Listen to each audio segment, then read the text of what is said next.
ঠিক সময় অফিসে যায়, ঠিক মতো খায় সকালবেলা? টিফিন বাক্স সঙ্গে নেয় কি, না ক্যান্টিনেই টিফিন করে? জামা কাপড় কে কেচে দেয়? চা করে কি আগের মতো? দুগ্গার মা কটায় আসে? আমায় ভোরে উঠতে হতো, সেই শার্টটা পরে এখন? ক্যাটক্যাটে সেই নীল রংটা, নিজের তো সবই পছন্দ। আমি অলিভ দিয়েছিলাম। কোন রাস্তায় বাড়ি ফিরে দোকান ঘরের বাঁ পাশ দিয়ে শিব মন্দির জানালা থেকে দেখতে পেতাম রিক্সা থামলো।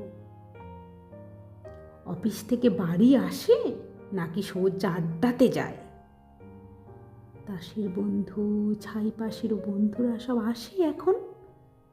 টেবিল ঢাকা মেঝের ওপর সমস্ত ঘর ছাই ছড়ানো, গিলাস গড়ায়, বোতল গড়ায়, টলতে টলতে শুতে যাচ্ছে। কিন্তু বোতল ভেঙে আবার পায়ে ঢুকলে রক্তারক্তি। তখন তো আর হুঁশ থাকে না, রাত বেরিতে কে আর দেখবে? কেন, ওই যে সেই মেয়েটা যার সঙ্গে ঘুরতো তখন।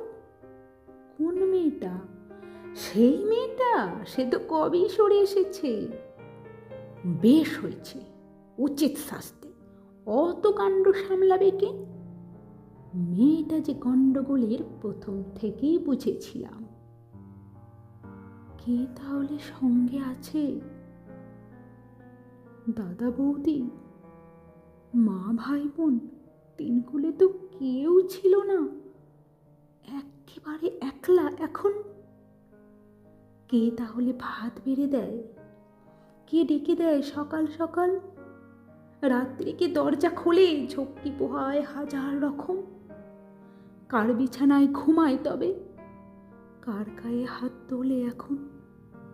কার গায়ে হাত তোলে এখন?